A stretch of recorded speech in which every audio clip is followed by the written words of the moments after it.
Dios les bendiga esta mañana, hermanos.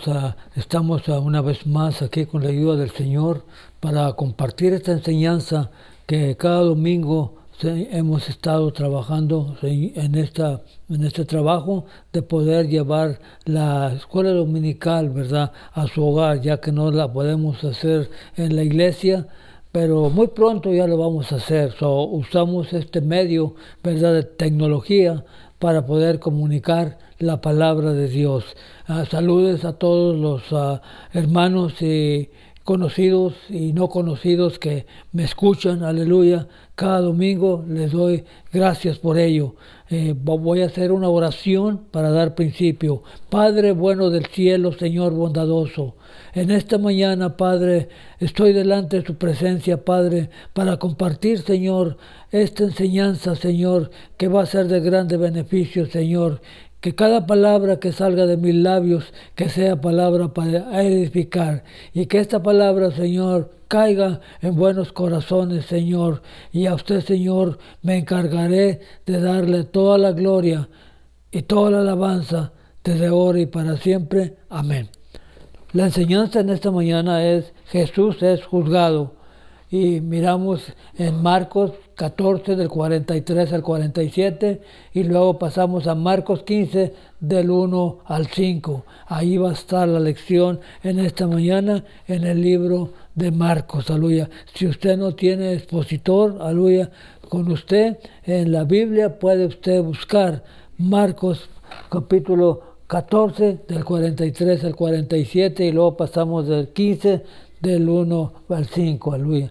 Dice la palabra del Señor, aleluya, en esta mañana. La verdad central vamos a ver primeramente en la lección número 25 para el domingo 21 del año 21. Y la verdad central dice de la siguiente manera: Jesús mostró humildad en las horas más oscuras de su vida. Lo voy a repetir una vez más. Jesús mostró humildad en las horas más oscuras de su vida. Y el versículo clave se encuentra en Marcos 14, 60-61. Y en la palabra lee como está escrita. Entonces el sumo sacerdote, levantándose en medio, preguntó a Jesús, diciendo: ¿no respondes nada? ¿Qué testifican estos contra ti? Mas él callaba y nada respondía.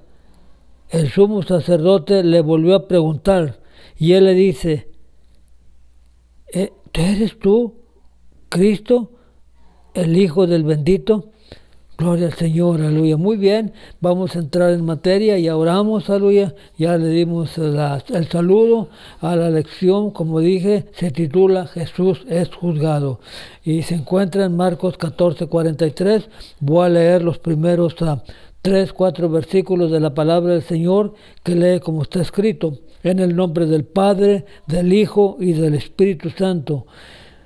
Luego, hablando él aún, vino Judas, que era uno de los 12, y con él mucha gente, con espadas y palos, de parte de los principales sacerdotes y de los escribas y de los ancianos. Y el que le entregaba le había dado señal, diciendo: aquel que yo besare, ese prenderle y llevarle con seguridad.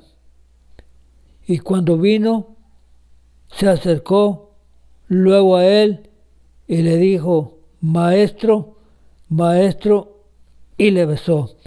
Muy bien, es como una introducción al estudio, ¿verdad? En esta mañana se dice que una organización sin fin de lucro llamada Proyecto Inocencia, presente en diversos países, ha sido responsable de liberar a centenares de personas a través de pruebas de ADN. La mayoría fueron juzgados y sentenciados por error, no porque alguien hubiera presentado intencionalmente acusaciones falsas en contra de ellos. Jesús fue juzgado y condenado sin las debidas garantías procesales.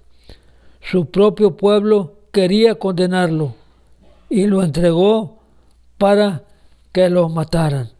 ¿Cuántas veces, verdad, hemos leído en los periódicos que muchas personas han ido a prisión y a los años, verdad, 10, 15 años, vuelven a ver su caso y miran que son inocentes y salen, verdad, ya habiendo cumplido, verdad, una sentencia sin haber tenido que cumplirla, porque fueron juzgados, verdad, por error. Actividad inicial: no hay justicia.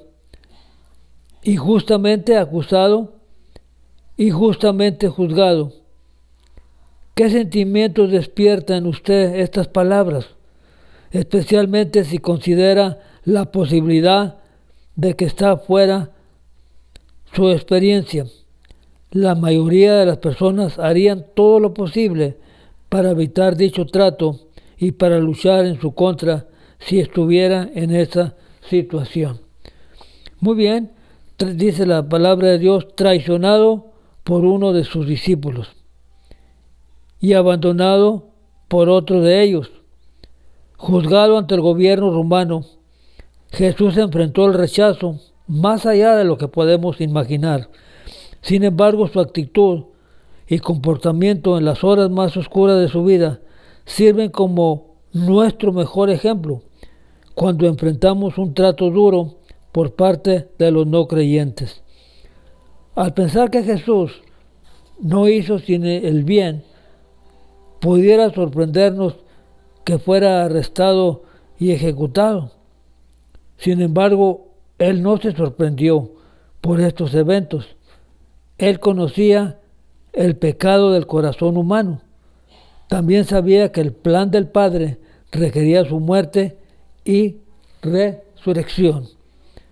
Mientras estudiamos Marcos 14, se nos recuerda que nuestra experiencia tampoco sorprende a Dios.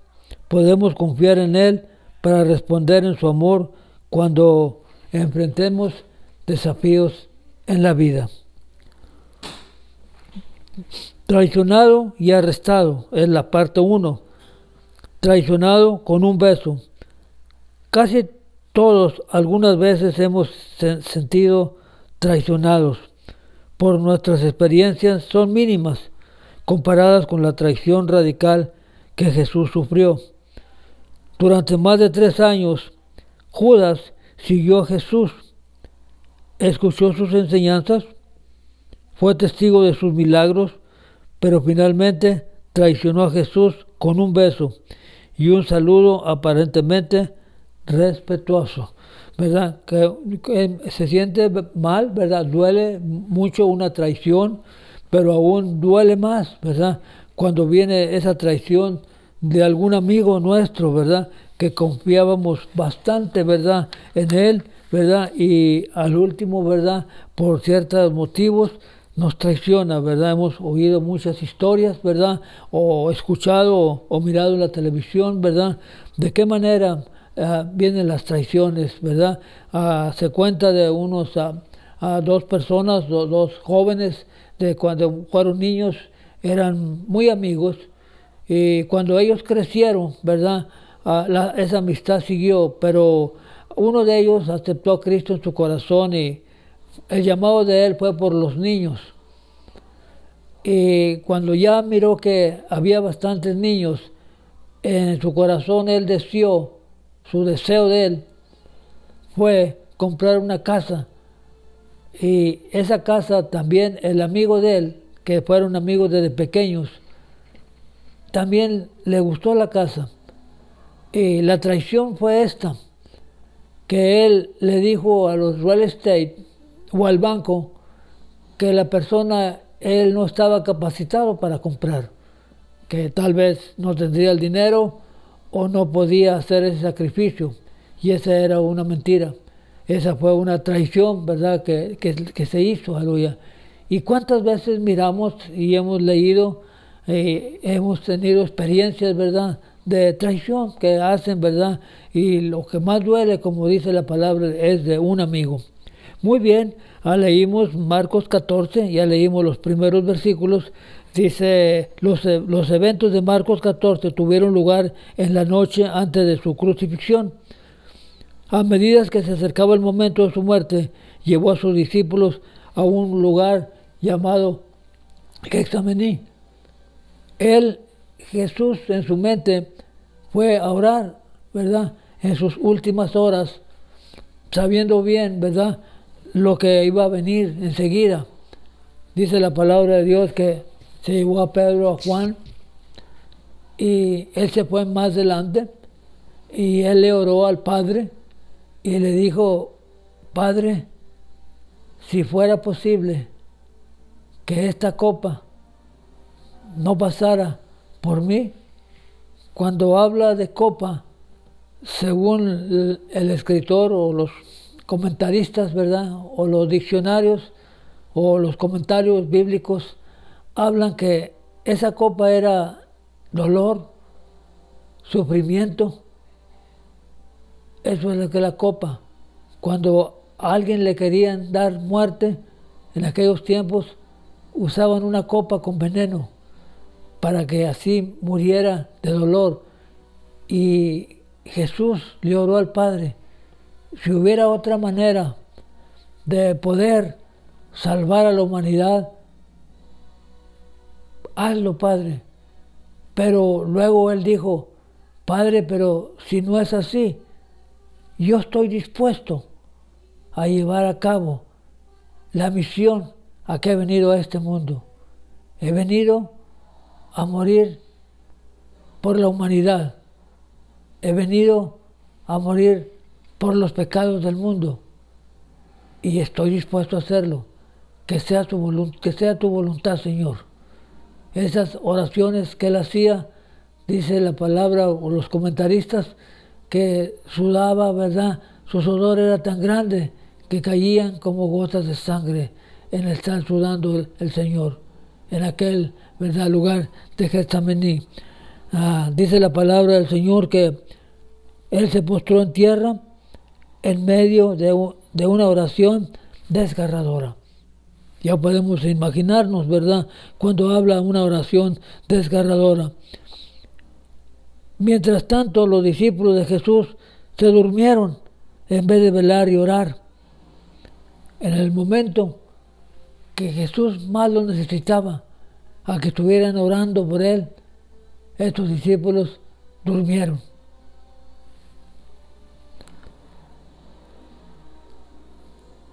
Cuando Jesús los despertó por tercera vez, apareció Judas con una multitud armada, con espadas y palos, enviados desde las más altas autoridades de Israel.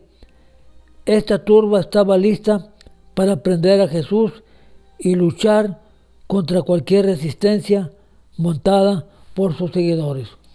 Ellos pensaban que Jesús iba a hacerse un levantamiento. Quizás los seguidores, ¿verdad?, pensaban que los enemigos pensaban que los seguidores de Jesús iban a estar armados para poder luchar. Eso fue uno de los problemas de Judas, por lo cual él vendió a Jesús. No alcanzó a comprender Judas en realidad la misión que traía Jesús a este mundo. Él pensaba que Jesús era un líder político, el cual iba a vencer, ¿verdad? Iba a tomar en armas, ¿verdad? Iba a vencer el imperio romano y librar, ¿verdad?, al pueblo de la opresión romana. Y en su mente él pensó que al traicionarlo y decir quién es, iba a arreciar las cosas para que sucedieran más rápido. Así Jesús pudiera levantarse en armas y poder tomar de una vez, ¿verdad?, el reino. Pero, como repito, Judas estaba muy equivocado sobre, en realidad, la misión que Jesús traía, ¿verdad?, en esta vida. Y esa fue una de las maneras que él fue y le dijo, ¿verdad?, a los líderes, ¿verdad?, que él podía, ¿verdad?, tomar a Jesús y decirles quién era por unas cuantas monedas, por 30 piezas de plata, vendió al Señor Jesús. Dice la palabra, ¿verdad? Judas les dijo que lo llevaran bajo guardia. Le dijo Judas, cuando lo agarren, agárrenlo fuerte, que no se escape, ¿verdad? Porque en una ocasión, al principio de su ministerio, algunas multitudes querían matarlo y él hábilmente, ¿verdad?, se escapó de esa multitud y se fue. Por eso fue que Judas le dijo a los guardias, agárrenlo fuerte, no lo dejen que se escape, ¿verdad? Y dice la palabra del Señor, Judas no quería que aquellos que escoltaran a Jesús lo perdieran, ¿verdad? Como dije anteriormente, por sus propias acciones o por cualquier intento por sus discípulos que fueran a liberarlo. Pensaban que los discípulos lo iban a liberar. La manera en que Judas trató a Jesús muestra la amargura de la traición de alguien cercano. Repito, duele mucho una traición, pero más duele cuando es de alguien cercano, ¿verdad? Que alguien, no sé si usted haya tenido esa experiencia de que alguien lo haya traicionado, ¿verdad? Pero en realidad Judas, alguien dijo, si Judas no lo hubiera traicionado, bueno, si Judas no lo hubiera traicionado, hubiera habido alguien más. Porque la misión de Jesús, ya el Padre ya lo había profetizado y dicho que su Hijo iba a morir, ¿verdad?, por nosotros los pecadores. Y de una manera o de otra tenía que llevarse a cabo el plan de Dios. Saludo a Jesús con un beso. Esto no solo era una práctica común para un discípulo con su maestro, fue una práctica alentada por Pablo y Pedro como un saludo en la iglesia primitiva. Los relatos del Evangelio muestran a Pedro como propenso a ser impulsivo. Aquí, cuando agarraron a Jesús e intentó defender a Jesús atacando al siervo del sumo sacerdote. Sin embargo, Jesús voluntariamente aceptó su arresto como parte del plan redentor de Dios. Luego incluso sanó la herida hecha por Pedro, ¿verdad? Pedro, en una ocasión, Jesús hablando con sus discípulos días antes de este acontecimiento, dijo, ya el Hijo del Hombre va a ser entregado y muchos, ¿verdad?, se van a huir, muchos se van a ir, pero Pedro, ¿verdad?, muy valiente, ¿verdad?, muy impulsivo, dijo, todos van a correr menos yo. Y en cierta parte, ¿verdad?, quiso demostrar que lo que él estaba diciendo era verdad. Él quiso defender a Jesús de esa manera. Pero Jesús le dice, no, Pedro, guarda tu espada, ¿verdad? Esto no es, ¿verdad?, con fuerza, porque el que usa espada, a espada muere, ¿verdad? Él mismo se dio el arresto y no puso resistencia, ¿verdad? Dice la palabra del Señor en esa manera. Participación de los alumnos. ¿Qué resultados tuvo el amor del dinero en la vida de Judas? Él era el tesorero, él era el que llevaba el tesoro. Por eso él, ¿verdad?, cuando aquella mujer vino, ¿verdad?, a Jesús y usó aquel perfume, era un perfume muy caro.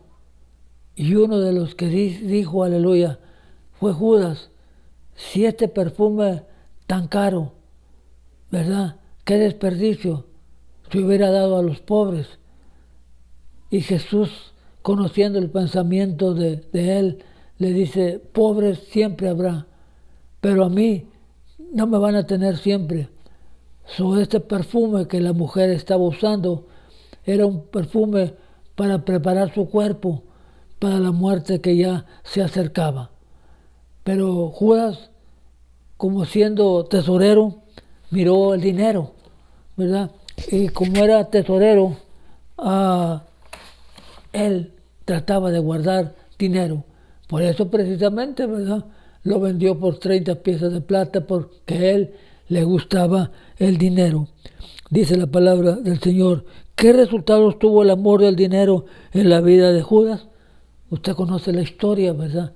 ¿Cuál fue el resultado al último, ¿verdad?, de su vida? Dice, ¿cree usted que Pedro se arrepintió de sus acciones al tratar de defender a Jesús? ¿Por qué sí y por qué no? Bueno, él no se arrepintió, quiero decirlo yo. No sé usted que tenga una opinión, me la puede mandar por Facebook. Él no se arrepintió, porque él en realidad lo que decía, que todos huirían menos él. Él estaba dispuesto, ¿verdad? Y ahí lo probó. Pero repito, Jesús, aleluya, le dice, Pedro, no es con fuerza, ¿verdad? No es con espadas, ¿verdad? Esto ya está escrito y él mismo se dio el arresto. Muy bien, tomado por la fuerza, dice Marcos 14, 48. Vamos a darle lectura a la palabra del Señor. 14, 48 dice de la siguiente manera. Estamos mirando, ¿verdad? Marcos 14, ¿verdad? 48. Dice, y respondiendo Jesús les dijo, ¿cómo contra un ladrón habéis salido con espada y con palos para prenderme? ¿Verdad? Jesús, ¿verdad?, les contestó y le dice, como si yo fuera un ladrón, ustedes vienen con espadas y palos, ¿verdad?, a quererme, ¿verdad?, a tomar por sorpresa. Y dice la palabra del Señor que Él les dijo, cuando yo enseñaba, ¿verdad?, en diferentes lugares en el día, ¿por qué no me prendieron en el día? ¿Por qué tenían que hacerlo de esta manera, verdad? Dice la palabra del Señor. En el 48 estamos mirando la palabra que dice 49. Cada día estaba con vosotros enseñando en el templo y no me prendiste. Pero es así para que se cumpla la escritura. Entonces todos los discípulos, dejándolo, huyeron. Se fueron asustados, ¿verdad?, por lo que le estaba, aunque ya Jesús les había dicho, ¿verdad?, que era lo que iba a suceder. Aún sin embargo, ellos se fueron. Muy bien, dice la palabra en el segundo inciso o en el segundo parte, ante el sumo sacerdote, ¿verdad? Lo llevaron para allá, pero vamos a darle lectura a la palabra del Señor, del versículo, ¿verdad?, que estamos mirando enseguida. El inciso 2 dice, ante el sumo sacerdote, y dice el 53, vamos a leer Marcos 14, 53, ¿verdad?, al 64. Si usted no tiene su expositor, lo puede leer en su Biblia, en la palabra de Dios. Dice el 53 de la siguiente manera. Trajeron pues a Jesús al sumo sacerdote y se reunieron todos los principales sacerdotes y los ancianos y los escribas. Y Pedro le siguió de lejos hasta dentro del patio del sumo sacerdote, y estaba sentado con los alguaciles calentándose en el fuego. Y los principales sacerdotes y todo el concilio buscaban testimonio contra Jesús para entregarle a la muerte, pero no lo hallaban, porque muchos decían falso testimonio contra él, mas sus testimonios no concordaban, ¿verdad? Todos querían, ¿verdad?, decir un falso testimonio, pero su falso testimonio no concordaban, ¿verdad?, con lo que le estaban acusando. Los líderes judíos estaban decididos a ejecutar a Jesús, pero no tenían el poder para hacerlo. Tampoco tenían la evidencia que necesitarían para solicitar su muerte.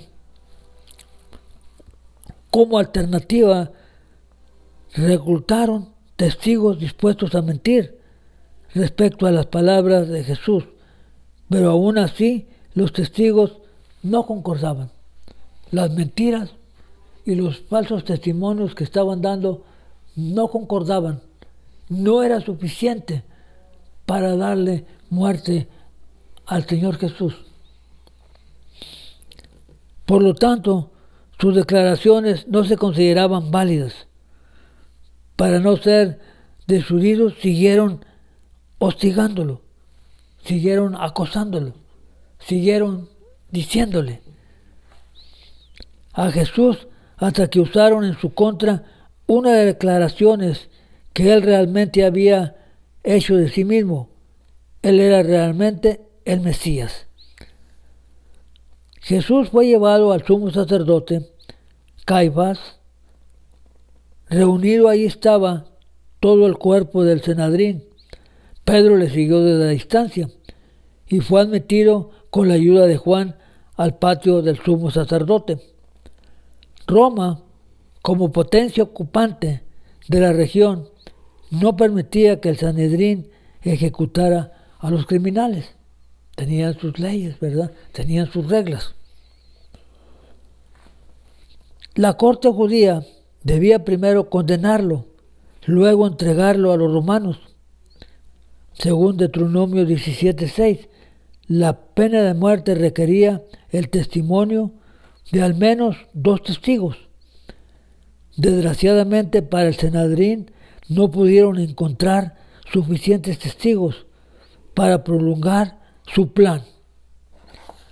2 testigos falsos citaron a Jesús diciendo: Jesús dijo, yo derribaré este templo hecho a mano y en 3 días lo edificaré, otro hecho sin mano, ¿verdad? Jesús ya en una ocasión, él había dicho, aleluya, este templo yo lo derribo y en 3 días lo vuelvo, ¿verdad?, a salir adelante, o sea, volverlo a hacer de nuevo. Pero no estaba hablando del edificio, no estaba hablando de ningún templo, estaba hablando de sí mismo, de su templo de él, que él iba a hacer, ¿verdad? Iba a estar 3 días, ¿verdad?, en la sepultura, y a los 3 días iba a resucitar.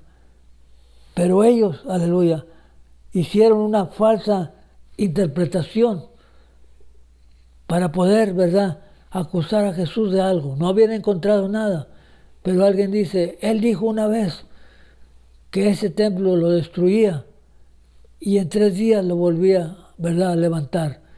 Pero era una falsa interpretación, ¿verdad? Tales palabras habrían constituido una ofensa capital. Una y otra vez aquellos que testificaban formularon acusaciones falsas que se contradecían entre sí, ¿verdad? Dice, al no poder establecer un caso con testigos, el sumo sacerdote intentó que Jesús mismo se incriminara. O sea, que Jesús mismo dijera, ¿verdad?, si era verdad o era mentira. Cuando se le pidió que respondiera al testimonio de esos falsos testigos, Jesús guardó silencio. Entonces se le preguntó directamente a Jesús si era él el Mesías. Jesús respondió, yo soy. Luego continuó afirmando que él era el Hijo del Hombre, un título mesiánico. Hijo del Hombre, un título mesiánico, dice la palabra del Señor, que volvería en las nubes del cielo. Creyendo que las palabras de Jesús eran blasfemas, Caifás rasgó su ropa como un acto de duelo, ya que Jesús, en su opinión, acababa de cometer una ofensa capital, según ellos, ¿verdad? Luego interrogó al Sanedrín para obtener su sentencia sobre el asunto. Se decidió que Jesús debía morir, ¿verdad? ¿Y cuál era esa sentencia capital que había hecho? Según en Levíticos 24:16, la palabra del Señor dice: y el que blasfemara en nombre de Jehová será muerto. Toda la congregación lo apedreará, ya sea extranjero o ya sea natural, ¿verdad? Y ahí Jesús, como él acababa de cometer una ofensa capital según ellos, luego interrogó al Sanedrín para obtener su sentencia sobre el asunto. Se decidió que Jesús debía morir.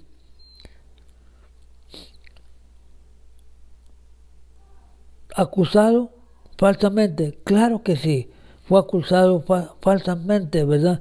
Hay una participación de los alumnos.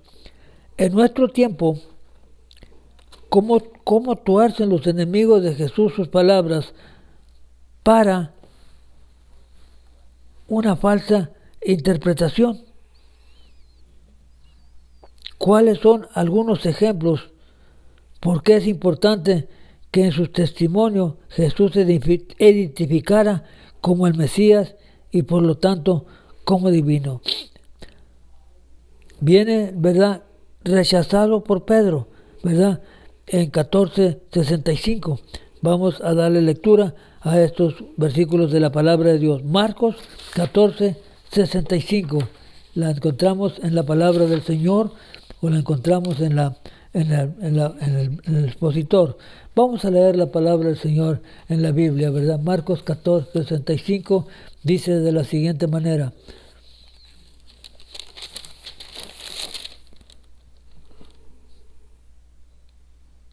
y algunos comenzaron a escupirle y a cubrirle el rostro y darle de puñetazos y decirle: profetiza. Y los alguaciles le daban de bofetadas. Qué tremendo, ¿verdad? Empezaron ahí, ¿verdad?, a castigar al Señor de una manera, ¿verdad?, terrible, aleluya. ¿Cómo fue, aleluya, que ellos, aleluya, fueran, aleluya, a usar esa clase, ¿verdad?, de maneras, ¿verdad?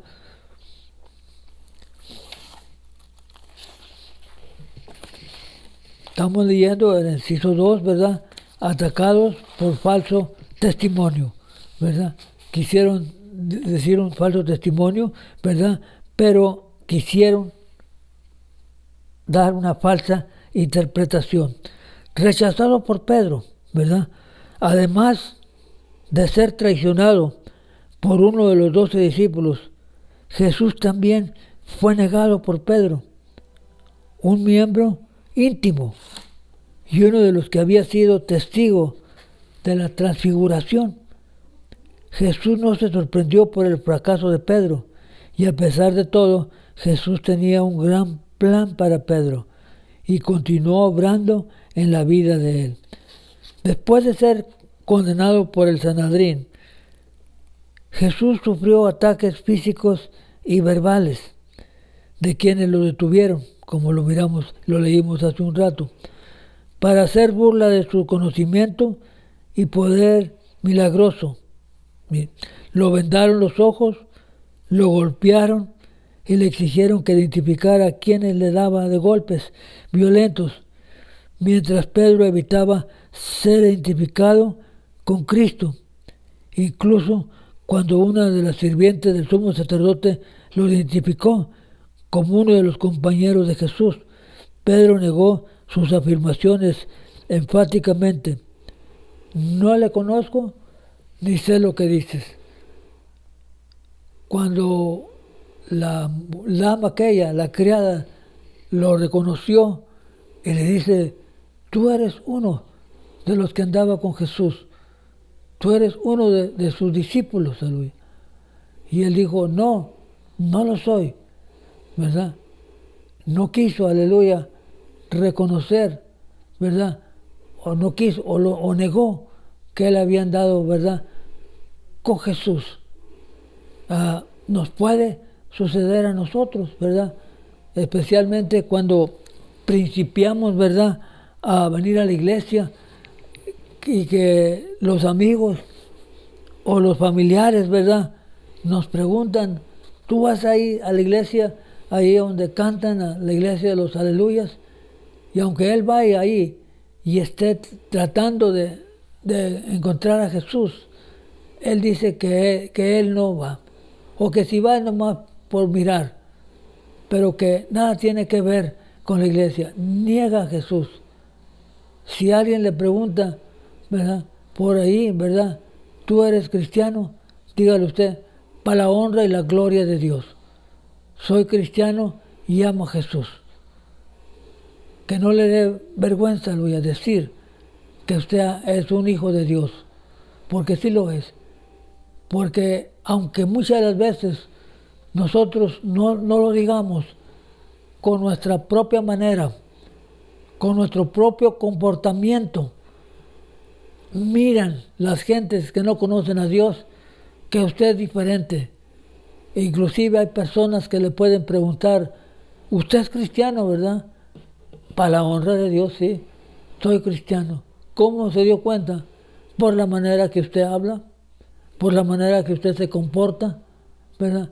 Y eso fue lo que le dijeron, porque una vez más la criada volvió a ver, ¿verdad?, a Pedro una vez más. Pedro trató de esconderse por ahí para que no lo reconocieran, pero ella dice, tu lenguaje, ¿verdad?, es diferente. Tú eres Galileo. Tú eres, aleluya, hasta hablas como ellos, ¿verdad? Claro que reconoce la gente, ¿verdad?, que nosotros somos cristianos, repito, con la manera de comportar, con la manera de hablar. Inmediatamente, ¿verdad?, las personas saben que usted es cristiano. Muy bien, dice la palabra de Dios que él lo negó. Aunque Pedro se apartó para evitar la criada, ella lo vio otra vez y atrajo la atención de los demás hacia él. Ya lo miramos, pero lo voy a repetir. Después de su segunda negación, el acento y dialecto galileo de Pedro fueron evidencias a los espectadores. Esto solicitó la negación más categórica, o sea, más afirmativa. Pedro comenzó a maldecir y a jurar. No con la maldición, ¿verdad?, que nosotros conocemos. No, nada de eso. Dice, juró. Probablemente no significa maldecir en el sentido que hoy se usa la palabra. Pedro probablemente estaba empeñando su palabra, lo que resultaría en que él mismo sería maldecido si faltaba a su palabra. En otras palabras, él mismo decía, que yo sea maldecido si digo mentira, ¿verdad? En este sentido, entonces Pedro estaba expresando su nivel de vergüenza hacia el Señor, que vemos en la advertencia de Cristo. En Marcos 8:38, cabe destacar que el término también se usaba en relación a un propósito común de hacer mal. Pero este no era el caso en este contexto. A pesar de la promesa de Pedro, en Marcos 14:31, él había negado a su Señor reiterada y enfáticamente. Después de la resurrección, Pedro pudo reafirmar su amor con Jesús porque él mismo le dio la oportunidad de que lo hiciera. Pero en ese momento, Pedro estaba completamente compungido, arrepentido de lo que él había hecho por el peso de su fracaso y lloró amargamente. Participación de los alumnos. ¿Por qué usted cree que la gente se burla de Jesús? ¿Qué debe hacer una persona cuando le ha fallado a Cristo? Lo que debe hacer es arrepentirse, ¿verdad? Y decirle la persona que ha fallado, la persona que se ha retirado de la iglesia por causas, ¿verdad?, por cualquier causa, arrepentirse y decirle al Señor, perdóname, cometí una falla, cometí una falta, pero aquí estoy de nuevo. Cristo enseguida lo perdona y puede una vez más empezar de nuevo, ¿verdad? Porque todo está en el arrepentimiento. Si el sacerdote Elí se hubiera arrepentido de lo que le dijo el joven Samuel, Cristo o Dios lo hubiera aceptado el arrepentimiento, pero él no se arrepintió. Y quiero decirles aquí algo que es un poco duro de decir, pero lo que hizo Pedro en el Antiguo Testamento, lo que hizo Pedro en el Nuevo Testamento fue más fuerte o fue más duro que lo que hizo el sacerdote en el Antiguo Testamento. Fue más serio.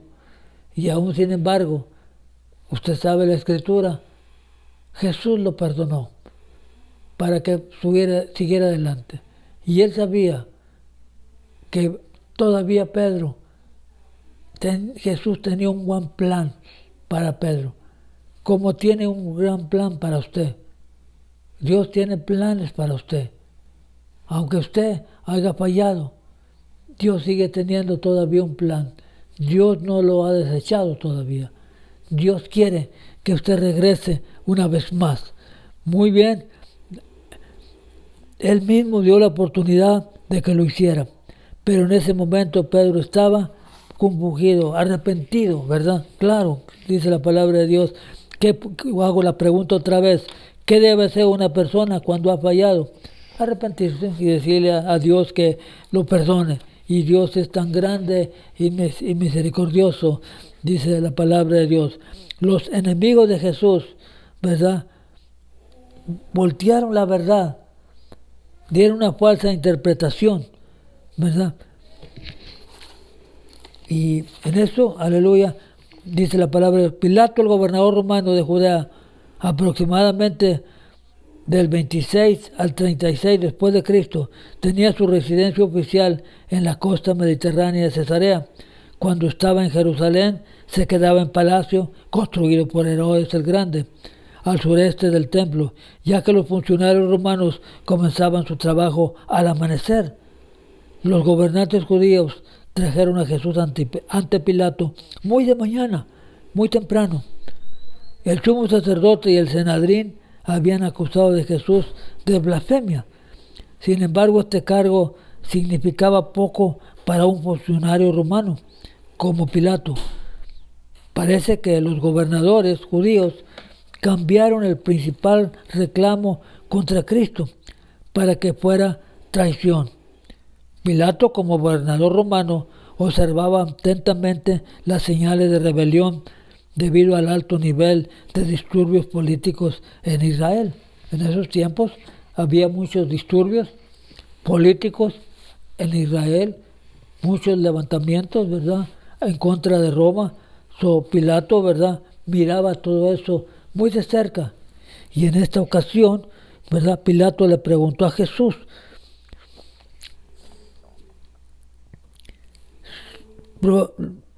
si él era el rey de los judíos. Le dijo, ¿tú eres el rey de los judíos? Al responder, tú lo dices.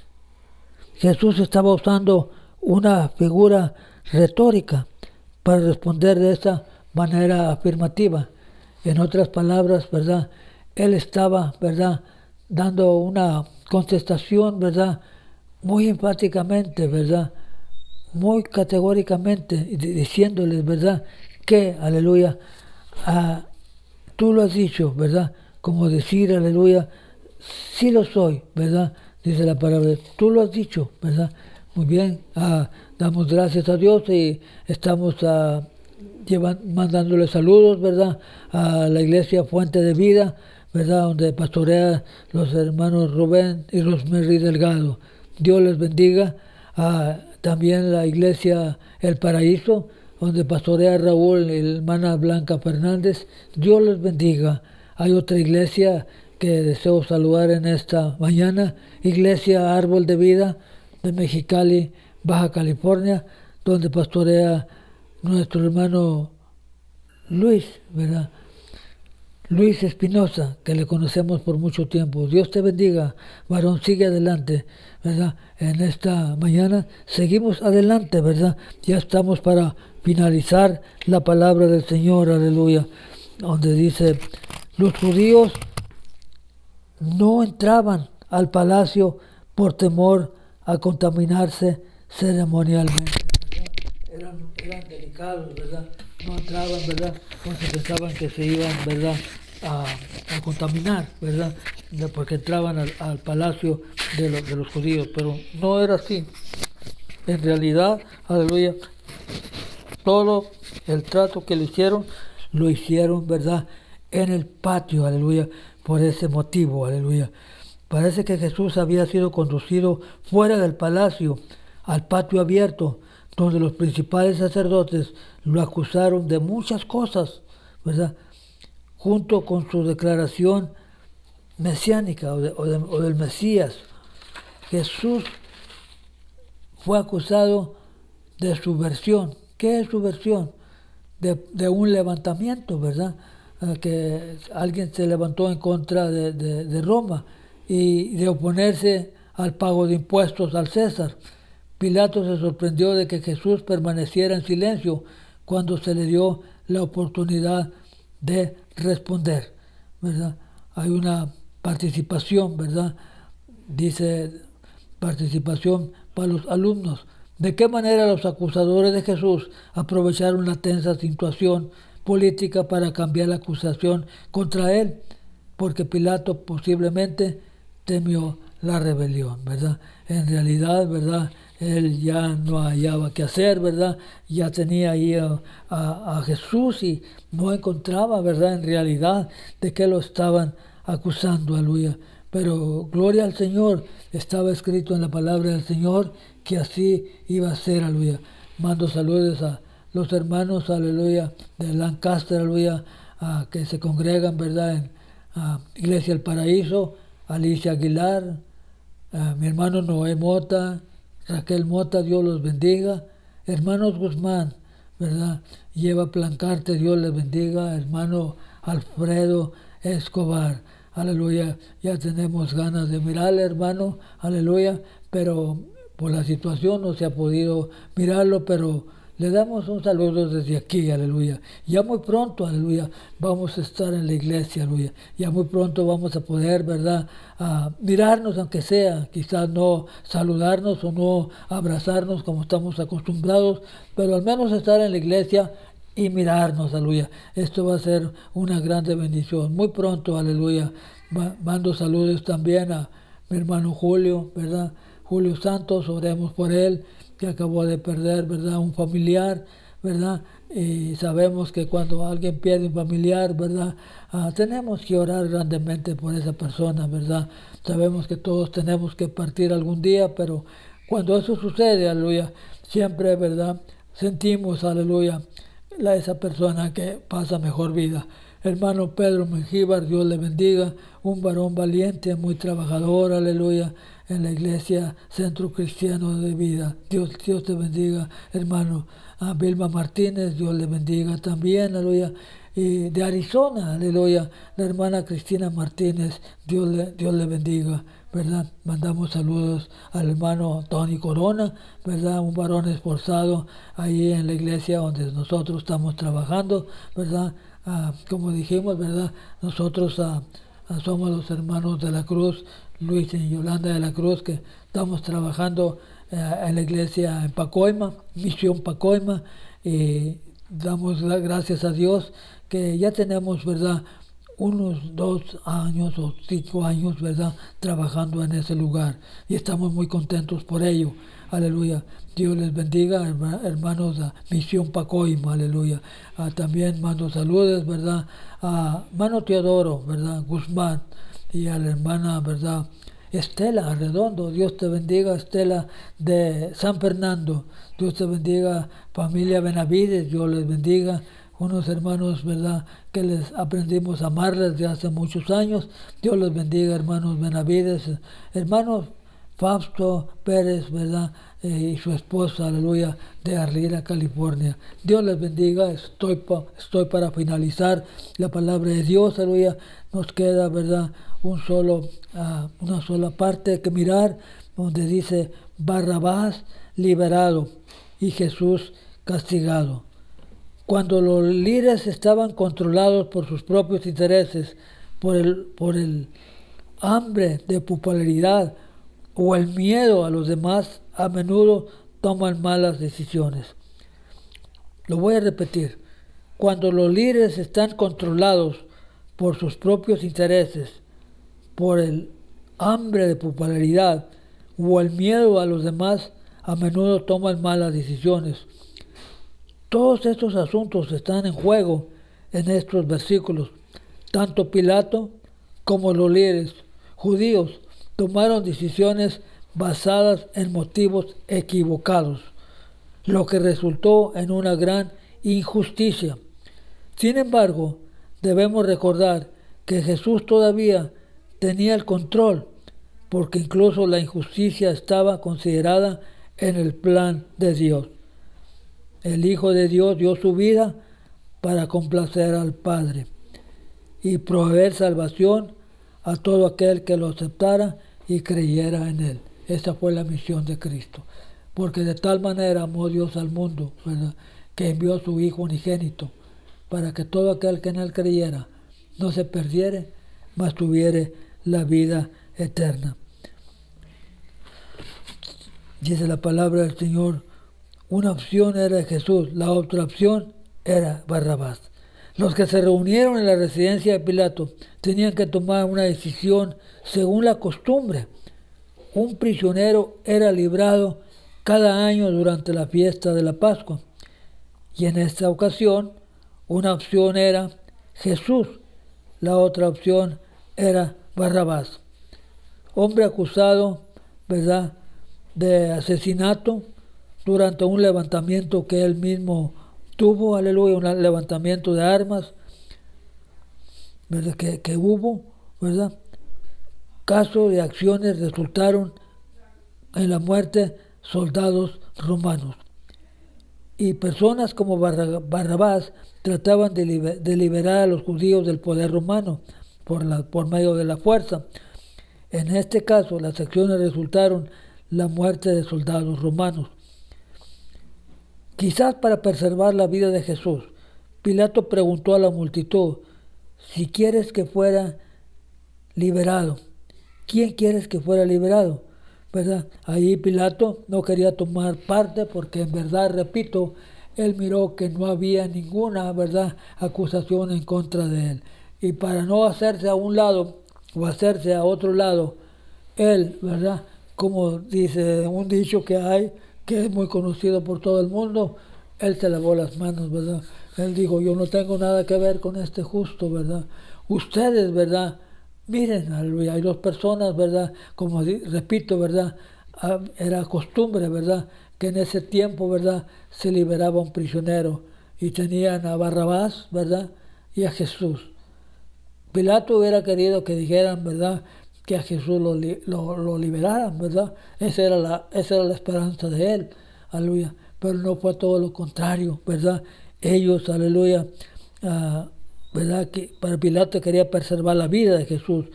Pilato preguntó a la multitud si querían que fuera Jesús liberado. Sin embargo, se dio cuenta que los principales sacerdotes, que no podían igualar el carácter, la enseñanza y los milagros de Jesús, le habían entregado a Jesús movidos por intereses propios. Además, los principales sacerdotes instaron a la multitud a pedir que Barrabás, un hombre que compartía su desprecio por Roma, fuera liberado en lugar de Jesús. En este punto, Pilato, conocido por su duro control de los judíos, cedió el control a quienes estaban entre él y le preguntó a la multitud qué debían de hacer con Jesús. A pesar del hecho de que no podían nombrar la ofensa capital de Jesús, insistieron en que fuera crucificado. Toda la multitud, ¿verdad?, decía, crucifíquenle, crucifíquenle. No hacía mucho tiempo, ¿verdad?, que Jesús había entrado a Betania, ¿verdad?, en aquel burrito, aleluya, y todos, aleluya, decían, Hosana, Hosana, en el nombre del Rey que viene en el Señor, aleluya. Hosana al Padre de David, aleluya. Hosana. Y ellos estaban dándole gracias a Dios y diciendo, y a los cuantos días, ¿verdad?, a las cuantas semanas, aleluya, esa misma multitud que gritaba Hosana al Rey de David, Hosana al Hijo de Dios, esa misma multitud, ¿verdad?, estaba gritando, crucifíquenle. crucifíquenle, ¿verdad? Qué tremendo, aleluya, situación, ¿verdad? Sucede. Pero bueno, estaba escrito que de esta manera Jesús había venido, ¿verdad?, al mundo, ¿verdad?, a morir en la cruz del Calvario por cada uno de nosotros.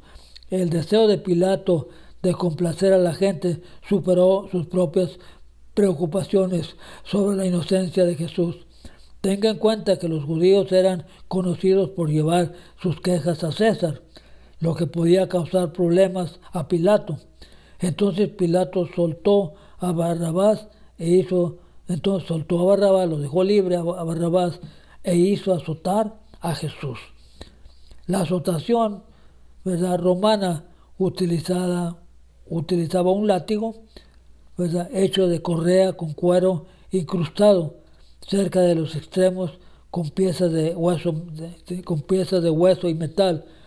La azotación judía limitaba el número de latigazos a 40. La azotación romana, por el contrario, no imponía límite y a menudo resultaba fatal, ¿verdad? La azotación en el medio judío eran 39, ¿verdad?, 40 menos 1, o sea, 39 azotes. Pero en realidad, ¿verdad?, la azotación romana no tenía límite, ¿verdad?, y a menudo resultaba fatal. ¿Qué quiere decir, verdad? Que a menudo, aleluya, la gente moría, ¿verdad?, nomás de puros azotes, aleluya. Participación de los alumnos. Pilato tenía gran poder sobre sus súbditos. ¿Qué ventaja podría haber buscado al ceder la solicitud de la crucifixión de Jesús? ¿Qué tipo de acciones impías ocurren cuando la envidia nos motiva? Es tremenda, ¿verdad?, la envidia, aleluya. Lo hemos visto a través de la palabra, ¿verdad?, que la envidia, ¿verdad?, no es buena, ¿verdad?